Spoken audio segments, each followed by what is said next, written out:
On a stormy night, a young girl was thrown out of her home, left to shiver in the rain, with nothing but her voice and her pain. Years later, that same voice would silence an entire nation and bring the world to tears. This is Daughter of the Rain, a story of rejection, survival, and the power of a voice the world tried to forget. Don't forget to like, comment, and subscribe for more powerful African stories that touch the heart. The rain fell hard on Rumuoba as if the heavens wanted to wash someone away. Inside the cracked mud house, Naya Obi sat in the corner, her arms locked around her knees, pretending thunder was only sound and not a warning. "You eat my food, breathe my air, and give nothing," shouted Veronica, her stepmother. Bangles clinked like small chains as she pointed toward the door. From the doorway, Tari, Veronica's only daughter, smirked. "Mama, let her go. The rain will teach her manners." Naya lifted pleading eyes. "Please, it's night." "Good," Tari hissed. "Then no one will see the shame leaving our house." Veronica grabbed her arm and flung the door open. Wind slapped Naya's face, water soaking her thin dress instantly. "Get out," Veronica said, "and don't come back till the sky pities you." The door slammed. The sound was final, like a lock on her name. Naya stood trembling in the mud, her slippers filling with brown water. For a moment, she waited for someone, anyone, to call her back. No voice came. She started walking. The village lamps blurred in the rain. Her breath came in small sobs she refused to let escape. "If I stop, I'll drown standing," she thought. By dawn, her legs were fire, her eyes hollow. The bush thinned, the red earth turned to tar, and the road opened into Medora, a city that smelled of exhaust, sweat, and roasted corn. Noise swallowed her. Vendors shouted. Music bled from shops. Nobody looked at the dripping girl hugging herself. Her stomach growled. Shame burned her throat. Behind a row of food stalls, she spotted an old wooden handcart tilted on one wheel. She crawled underneath. The ground was cold, but at least it didn't hate her. She closed her eyes and hummed the song her mother used to sing when thunder came. The note was tiny, almost afraid of being heard. Still, it slipped out, soft, clean, stubborn. "Child," a voice said. Her eyes flew open. An old man stood by a smoking grill, face lined like dry earth, eyes kind. "Come out from there, rain daughter," he said. "No one bites under my fire." Naya hesitated, then crawled out. "Sit." He handed her a small stool. The warmth from his brazier kissed her skin. He tore a flatbread in two and gave her half. Steam carried the smell of hope. "Eat. Strength first." She took a careful bite, tears mixing with crumbs. "Thank you, sir. Name's Babakola. I sell corn here. You?" She lowered her eyes. "Naya, good name. Means purpose. Keep it." For the first time in years, someone had spoken her name like a prayer. Lightning flared.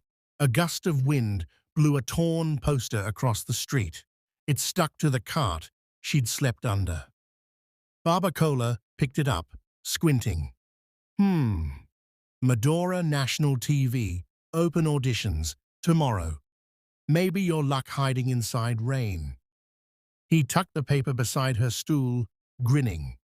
"You sing, don't you? I heard you humming." "That song is not small." Naya blushed. "Just something my mother used to sing." "Then sing it again," he said, "so she can find you through the clouds."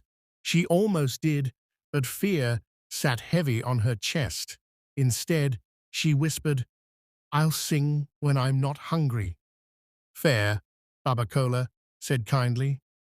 Eat first, dream later. The city lights flickered on, reflections trembling in the puddles. She pulled his old blanket over her shoulders, warmth seeping into her bones. Somewhere far behind her, the house that threw her away slept in silence. Ahead of her, neon signs blinked like uncertain stars. She whispered to herself, maybe the rain didn't throw me out. Maybe it washed the path clean. From the street came the click of high heels, sharp, steady, stopping right beside the cart. A woman's voice, smooth and commanding, cut through the smoke. Whoever's under there, come out. And the rain fell harder, as if holding its breath. Morning broke over Medora, peeling mist from the roofs and replacing thunder with the hiss of traffic. Buses coughed black smoke. Vendors shouted prices into the wind. In the narrow alley behind the corn stalls, Naya sat on a low stool beside Babacola's brazier, the blanket still around her shoulders, steam from the grill rising like prayer smoke. He flipped roasted corn with slow, practiced care. Eat. You'll need strength if the sun decides to fight again today. Naya nodded, chewing quietly. Her eyes followed people rushing past. Women in heels, men with briefcases, children in neat uniforms. They all looked like they belonged to a rhythm she had never learned. Her chest ached with envy and wonder. She began to hum again, soft at first, the same lullaby her mother once sang when the roof leaked. It slipped out before she noticed, like a breath too heavy to hold. The sound carried through the alley, cutting through horns and shouting. It was small, but clear, pure enough to make a stranger turn their head. That stranger was Ms. Zuri Okafor, executive producer at Medora National TV. She was late for a meeting, heels striking the pavement like a metronome until the music she heard made her stop. For a moment she just stood there, frowning, trying to locate the source. Who sings like that from the gutter, she murmured. Babacola looked up from his grill. Not a beggar, madam, just a lost voice finding its way home. Zuri stepped closer. Naya saw the expensive coat, the gold watch, and instinctively stood up, ready to run. Wait, Zuri said gently. I just want to hear that song again. Naya shook her head. It's nothing, just my mother's song. Then sing it for her, Zuri said, voice steady. Pretend she's listening from the sky. Something inside Naya shifted. She closed her eyes and let the rain's memory guide her. Her voice rose, trembling at first, then stronger, each note a piece of the night she had survived. The alley fell silent. Even the fire seemed to listen. When the last note faded, Zuri exhaled slowly. Come with me, she said. I don't know where this will lead, but the world should hear that. Babacola nodded, his eyes shining. Go, child. The rain brought you here for a reason. Naya hesitated, fingers tight around the blanket. Then she followed Zuri through the bustling streets, past billboards and shouting hawkers, toward a glass building that glittered like it belonged to another world. Inside Medora National TV, air conditioners hummed. People moved with purpose, headsets buzzing with instructions. Naya kept her eyes on the floor. A cleaner saw her bare feet and quietly offered a pair of scuffed shoes. Borrow them, the woman whispered. They carry lucky steps.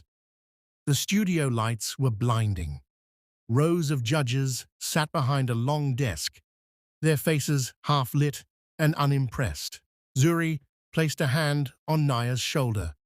Breathe. Forget the people. Remember the rain. Naya stepped to the microphone. Her hands shook. The blanket's fringe brushed her wrist, a small reminder of warmth earned. She looked at the lights and saw stars instead of strangers. The first note rose from her like smoke, then another, then a flood. The hall stilled. Phones lowered. The judges leaned forward. Even Zuri forgot to breathe. When it ended, the silence felt holy. Then applause, hesitant, then roaring. A judge spoke into the mic, voice thick. "Where have you been hiding, young lady?" Naya lowered her eyes to the borrowed shoes. "I wasn't hiding," she said softly. "I was just trying to survive." The crowd rose. Even the technicians were clapping. Zuri watched her with a strange smile, part pride, part awe. Outside, rain began again, gentler this time. Baba Kola stood by his stall and listened to the echo from a distant radio, smiling to himself. Ah, so the rain kept its promise. Back inside the studio, a red light blinked on a camera, marking the moment that would soon travel across the nation. Behind the applause, a producer whispered, "Who is she?" Zuri answered quietly, eyes still on the girl under the lights. Someone the storm refused to swallow. And as the studio doors closed, the rain outside grew louder, like the world leaning in to listen. By sunrise, Medora woke to a different kind of storm. It wasn't rain this time. It was noise. Radios, televisions, and phone screens all shouted one name, Naya Obi. Someone had uploaded the 2-minute clip of her singing on stage, the girl in torn clothes, eyes closed, voice trembling like wind through broken glass. The caption read, "This girl silenced a whole studio." By morning, it had been shared 1,000,000 times. Inside a small guest room at the TV station, Naya sat cross-legged on a couch, clutching a cup of tea. The steam touched her face, warm but unreal. Zuri burst in, phone in hand, excitement lighting her face. "You don't understand. Naya, every station, every feed, you've gone viral." Naya blinked. Viral? The word sounded like something that hurt. Zuri laughed. "It means the whole world just met you." Naya stared at her reflection in the dark window. "I didn't mean for them to." "That's what makes it beautiful," Zuri said. "You didn't try to shine, you just did." Across the city, Baba Kola stood at his stall, watching the same video on a cracked phone. He smiled, his lips trembling around the edges. "That's my rainchild," he whispered, turning the corn so it wouldn't burn.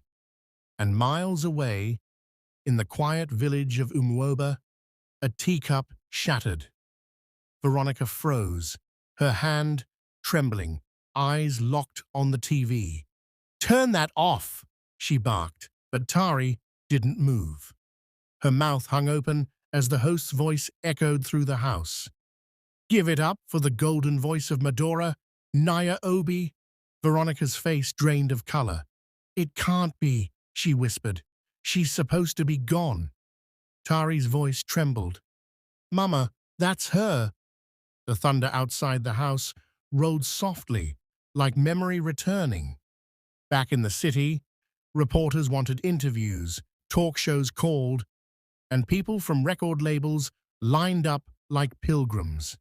Zuri guarded Naya like gold, pushing cameras aside, promising rest. But rest didn't come. Fame moved fast. That evening, the studio lights returned. The producer leaned forward. "Naya, people hear your voice, but they want to know your story. Tell them who you are." The words scraped her chest. She hesitated, the blanket from Baba Kola still on her lap. I'm just a girl who sang to forget the cold. The host's tone softened. How did you end up here? Naya looked down at her trembling hands. I was thrown out, in the rain. They said I was nothing. I walked until I couldn't walk anymore. And then someone fed me. Gasps rippled through the studio. Even the cameraman's lens quivered slightly. Zuri, standing at the edge, felt tears burn her throat. This wasn't just a story, it was a mirror for every forgotten child. Naya's voice steadied. The world told me I didn't belong. But that night, when I sang under the cart, the rain didn't drown me, it carried me here. The audience rose in a quiet standing ovation. Phones lit up across the hall like candles. In that moment, Naya realized something she had never dared to believe. She wasn't invisible anymore. Hours later, the streets buzzed with her name. Taxi drivers argued about her village. Street kids sang her lullaby in corners, replacing her pain with their laughter. In Umwoba, neighbors gathered around small radios. Old women nodded. That's the girl from Veronica's house. And Veronica, still frozen before the TV, whispered, "No one must know." But outside her window, people were already knocking. Back at the guest room, Naya sat by the window, watching raindrops crawl down the glass. The world had changed overnight, yet she still felt like the girl who slept under a broken cart. Zuri entered quietly, holding her phone. "You should see this," she said, sitting beside her. "People are calling you the voice of hope." Naya smiled faintly. "Hope? Yes. You gave it a face." Naya looked out at the city lights. If only Mama could see it. Zuri tilted her head. "She hears. Voices like yours reach heaven first." The rain outside began again, slow, steady, like applause from the sky. Naya closed her eyes, whispering to herself, "I'm still that girl, just louder now." A distant thunder rolled. Somewhere far away, a phone began to ring inside a quiet house in Umwoba. Veronica's hand hovered above it, her eyes wet with something that wasn't pride. "Hello," she said. A woman's voice replied, calm and certain. "Is this Veronica Obi? We're calling from Truth Hour TV. We'd like to talk about your daughter." And the line went dead. The sun rose over Umwoba, quiet and golden, as if the heavens wanted to pretend nothing had changed. But every radio in the village whispered Naya Obi's name. Her voice had become a haunting wind, gliding through open windows and waking old memories people wished would stay buried. Inside her former home, Veronica sat stiffly at the table, hands wrapped around a cup she hadn't sipped. The air was thick with guilt and fear. Tari scrolled through her phone, pretending not to notice her mother's trembling.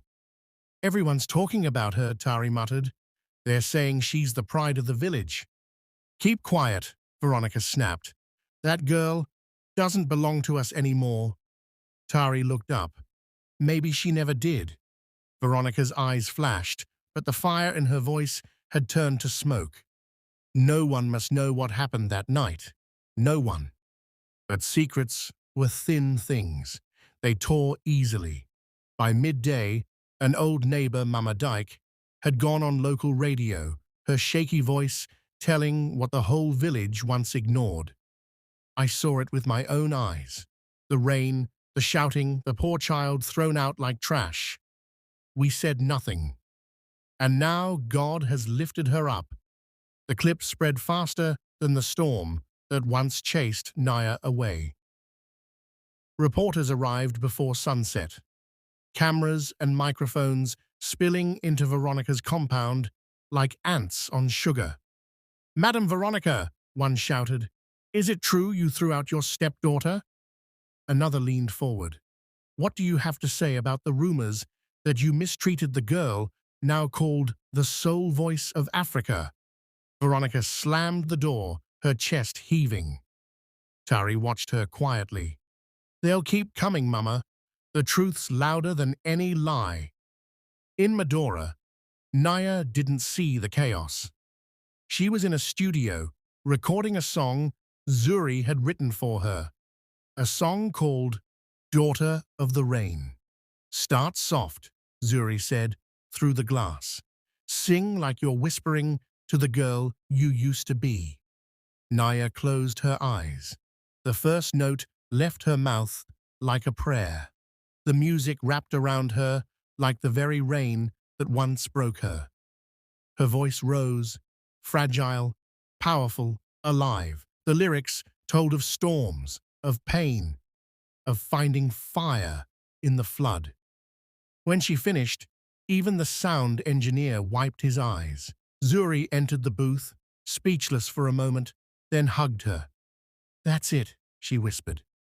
That's the song the world's been waiting for. Outside, rain began to fall again, as if keeping rhythm.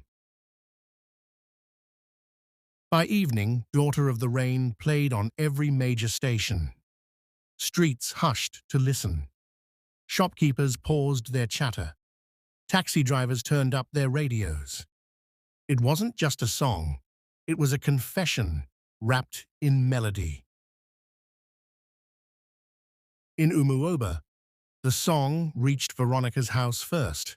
She froze, spoon midair, as Naya's voice filled the room. You threw me out in thunder's cry, but the rain still called me home. Tari's eyes shimmered. She's singing about that night. Veronica's lips trembled. She wouldn't dare. But she had. Neighbors gathered outside, whispering and pointing. That's her stepmother's house, someone said. May God forgive that woman. Veronica stood slowly, tears spilling. I didn't mean, she began. But her voice cracked into silence. Tari reached for her hand. It's too late for excuses, Mama. The world already heard her truth. The spoon slipped from Veronica's fingers and clattered on the floor. For the first time in years, she began to weep, not out of anger, but from the weight of regret.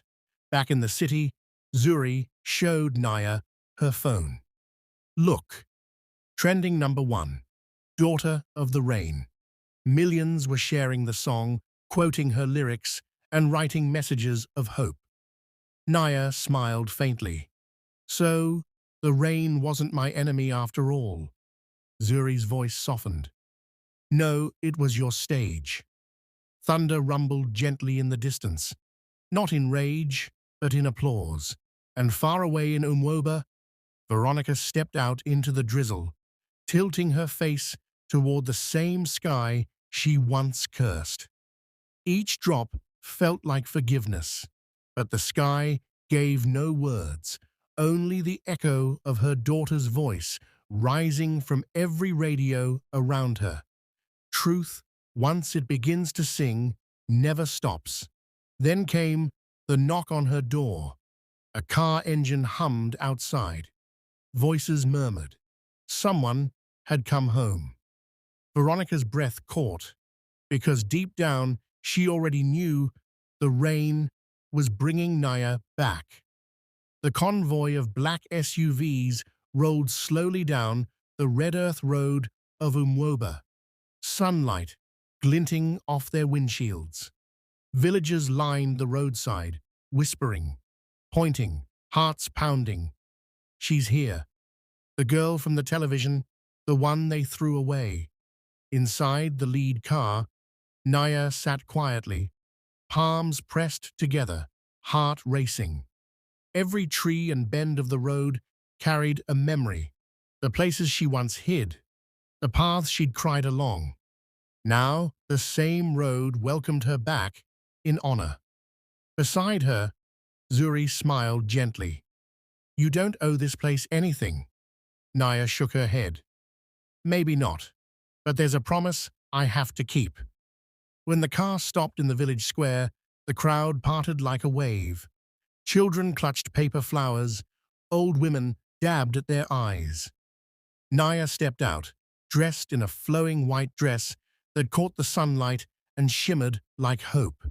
Cameras flashed, and for a moment, silence filled the air. Soft, reverent.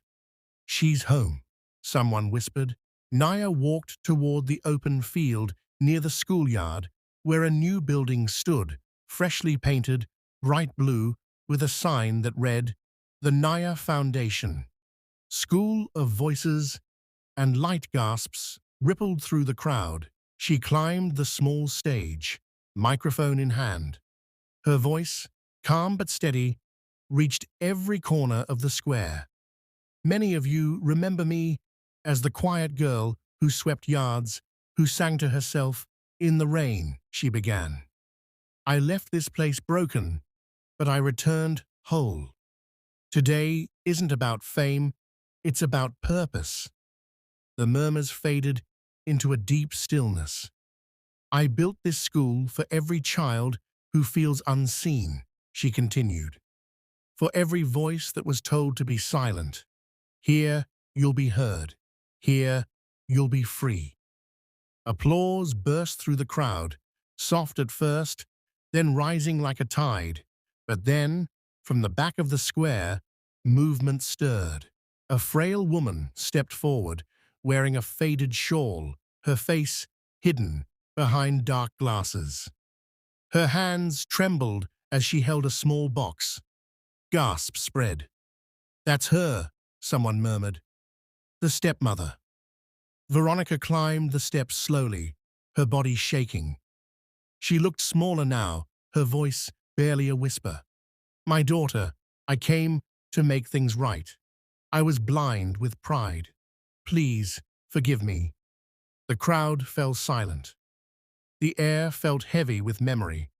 The slam of a door, the sound of thunder, a girl crying in the rain. Naya's breath caught. For a long moment, she didn't move. Then she stepped closer, her gaze steady, voice soft but strong. "You left me in the storm," she said, "but the rain raised me." Veronica's tears fell freely. "I was hurting too." "Hurt is never an excuse for cruelty," Naya said gently. "But I forgive you, not because you deserve it, but because I do. Forgiveness is freedom, and I've carried this weight long enough." The crowd exhaled together, some crying, some clapping through tears. Even the trees seemed to sway in rhythm. Veronica lowered her head, placing the small box at Naya's feet. "It's your father's pendant," she whispered. "He wanted you to have it."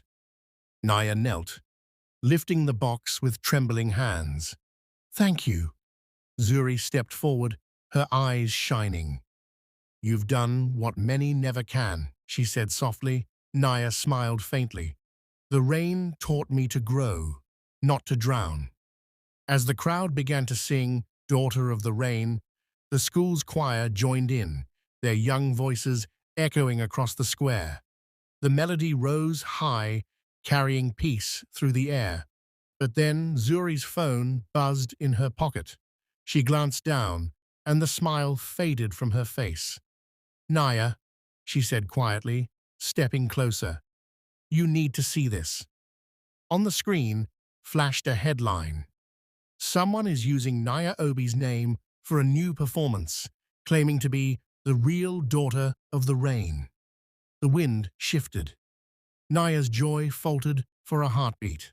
She looked toward the horizon, where clouds were beginning to gather again. The storm, it seemed, wasn't done with her yet. The morning sun had barely broken through the clouds when Naya's phone began to buzz non-stop. Messages, notifications, calls, all flashing urgently. Zuri's voice came from the other room, strained. "Naya, you need to see this now." Still in her robe, Naya walked into the living room. Zuri held up a tablet, face pale. On the screen played a video. a young woman standing on stage singing Naya's song, word for word, note for note. The caption read, "Meet Lena Obi, Naya's forgotten sister, performing their late mother's secret song. Talent runs in the family." The internet had already exploded. Comments scrolled fast. "She's her sister? Sounds even better than Naya. Maybe the wrong one became famous." Naya's hands trembled. She took my song." Zuri sighed, rubbing her temples. "It's worse. She's saying it was hers all along." Naya sank slowly onto the couch, staring blankly at the screen. "Why can't peace stay for a little while?" Zuri sat beside her. "Because light attracts shadows. But remember, truth doesn't rush, it waits." By noon, social media had turned into a battlefield. Hashtags trended. Hash, two sisters, one's voice, Ash, the real daughter of the rain, and Naya vs Lena. Some defended Naya with fierce loyalty. Others called Lena the real voice of the people. News stations replayed both performances side by side. Pundits debated. Bloggers speculated. Even radio hosts weighed in. Could it be true? One asked.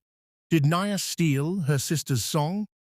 Zuri's phone rang again, her PR team panicking. "We need a live statement," the assistant said. "People are confused. Say something before the story runs away." Naya looked out the window, watching soft rain trace patterns on the glass. "No," she said finally. "If I chase lies, I lose myself. I'll let truth sing for itself." 2 days later, the storm hit its peak. Lena had been invited to perform again, this time on Live Nation Africa, broadcast across the continent.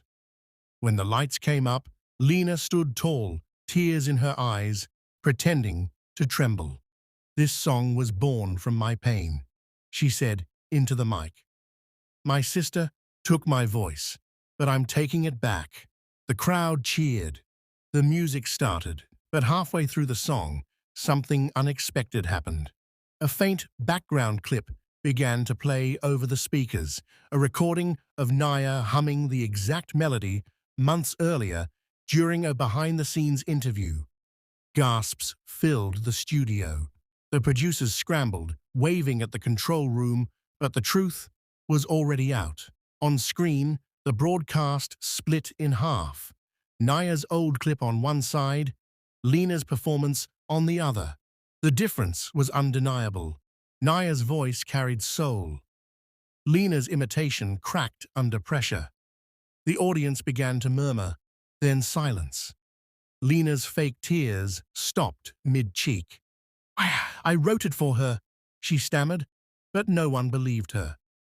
By morning, headlines roared across every network. "Imposter exposed. Naya's song stolen by family member. Truth sings louder than lies." At dawn, Naya sat on her balcony, untouched tea beside her. The city below still buzzed with her name, but she felt only quiet inside. Zuri joined her, wrapping a shawl around her shoulders. "You could have humiliated her publicly," she said softly. "Why stay silent?" Naya smiled faintly. "Because victory without peace is still a storm. Let her find her own song. Mine already found me." That evening, she opened her phone and posted just one line. "Truth doesn't need to shout, it sings." The quote spread like wildfire, shared by celebrities, teachers, choirs, and children across Africa. But as night settled, Naya felt something heavier beneath the calm. The scandal had ended, yet a strange emptiness lingered, the feeling of something unresolved, hidden beneath all the applause. For the first time in a long while, She looked at her mother's picture on the bedside table and whispered, "What else don't I know?" The sky answered with distant thunder. This time, Naya realized the next storm wasn't coming from outside. It was coming from within. The night was quiet, except for the soft ticking of a clock on the wall. Naya sat cross-legged on the floor of her apartment, surrounded by old boxes she hadn't touched in years. The scandal had finally passed, but peace still felt distant, like a song she could hum but never finish. Her fingers brushed over a torn leather bag, the same one she'd carried the night she fled EBUBE. Inside were bits of her old life, worn scraps of paper, a rusted hairpin, a photograph of her father. As she shifted the photo, something slipped out. A sealed envelope, yellowed at the edges. Her name written on it in graceful handwriting she didn't recognize. Her breath caught. She tore it open carefully. "My dearest Naya, if you are reading this, I am no longer where you are. But from the corners of heaven, I've been watching, and I am proud of you." Her hands trembled. The handwriting was familiar now, gentle, looping. Her mother's. "The world may bury your light under storms, but remember, the rain was never sent to drown you. It came to water your soul." Tears blurred her eyes. She pressed the letter to her chest, whispering, "Mama." Zuri appeared at the doorway, voice soft. "You found something?" Naya nodded, unable to speak. She handed her the letter. Zuri read aloud, her voice breaking halfway through. "When people mock your voice, sing louder. When they call you worthless, remember, gold is often found buried in dirt." Silence followed, the kind that feels sacred. Zuri looked up, eyes wet. "Your mother knew you'd need this." Naya nodded slowly. She always knew. They sat together, the lamplight warm against the paper, as if her mother's words were glowing from within. When dawn crept in through the curtains, Naya placed the letter in a small golden frame beside her bed. She whispered, "You found me again, Mama." Later that morning, her manager burst into the apartment, nearly tripping over the boxes. "Naya, South Africa wants you for a world tour. 12 countries, can you imagine? This is global. This is everything."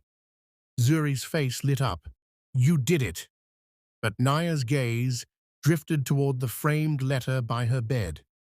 The words still echoed in her mind. "Don't chase the world's applause. Chase the reason you began to sing." She smiled faintly. "I'll think about it." The manager blinked. "Think about it? This is millions of people." Naya cut him off gently. "Fame brought me storms before. I need to make sure this one brings light." When he left, Zuri turned to her. "You're really not sure?" Naya poured tea and smiled softly. "I don't want to lose the girl who sang under the rain. If I go chasing lights, I might forget her." Zuri nodded slowly.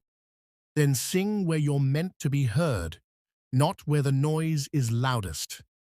That evening, Naya leaned by the window, watching city lights flicker like stars. Down on the street, a little girl sold flowers, humming "Daughter of the Rain." Naya's heart lifted. She went downstairs and knelt beside her. "That's my song," she said kindly. The girl smiled shyly. "I know. It makes me brave." Naya tucked a curl behind the girl's ear. "Keep singing it. The rain can't wash away what's meant to bloom." The girl handed her a single white flower. "Then maybe I'll be like you one day." Naya smiled, eyes glistening. "You already are." Back upstairs, she placed the flower beside the framed letter. The two seemed to glow side by side, memory and hope. Her phone buzzed again, an international number flashing on the screen. She hesitated, heart steady. Some dreams, she thought, shine brightest, right before they test your soul. She picked up the call. Hello? A pause. Then a voice said, Naya Obi, this is United Voices Global. We'd like to invite you to sing at the World Peace Gala. Naya looked at the letter, her mother's words echoing once more. Not all lights are meant to blind. Some are meant to guide. The sky over Umuoba glowed with gold as drums echoed across the fields. Children rehearsed under colorful tents, their laughter mixing with the scent of roasted corn and wet earth. The morning shimmered, calm, bright, alive. Behind the stage, Naya adjusted her microphone. Her white dress flowed softly in the breeze, embroidered with tiny silver beads that caught the sunlight like raindrops. Today was the grand opening of the Naya Foundation, School of Voices and Light, her dream finally standing tall where her pain once began. Zuri approached, clipboard in hand and joy in her eyes. The world's watching again, Naya. Naya smiled. Let them. Today isn't about fame, it's about home. When she stepped onto the stage, the crowd erupted. Villagers, journalists, children, elders, all gathered in awe. Some clapped, others simply wept. Even the air seemed to hold its breath. She raised her hand gently. Silence fell. I once walked these same roads barefoot, she began. I slept in the rain, believing I had no voice. But today I stand here to say every child has a song inside them. Sometimes the storm must teach them how to sing it. Applause thundered through the square. Cameras flashed, and the children in front waved paper flowers high into the air. Then through the crowd, a figure appeared, frail, trembling, wrapped in a plain grey shawl. The murmurs began instantly. That's her, someone whispered. The woman who threw her out. Veronica. She moved slowly toward the stage, eyes hidden behind dark glasses, clutching a small box in her hands. When she reached the steps, she looked up, voice breaking. My daughter, I came to ask for forgiveness. I know I can't undo what I did, but please don't let your heart turn to stone because of me. Naya's breath caught. For a moment, the years disappeared. The door slamming, the rain on her skin, the sound of thunder and shame. Then she looked at the children in the front row, girls who once could have been her. She took a slow breath and lifted the microphone. You left me with nothing, she said softly. No home, no love. But you also gave me something you never meant to, strength.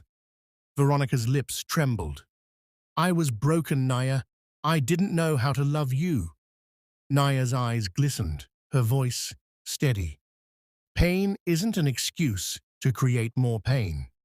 The crowd fell utterly silent. Even the birds stilled. I forgive you, she said at last, not because you deserve it, but because I do. Forgiveness is freedom, and I've carried this weight long enough. Veronica fell to her knees, weeping, but Naya didn't move closer. Some endings, she knew, were meant to happen from a distance. Turning back to the microphone, she continued, This school isn't just my dream. It's for every child who was ever silenced, every voice that was told to stay small.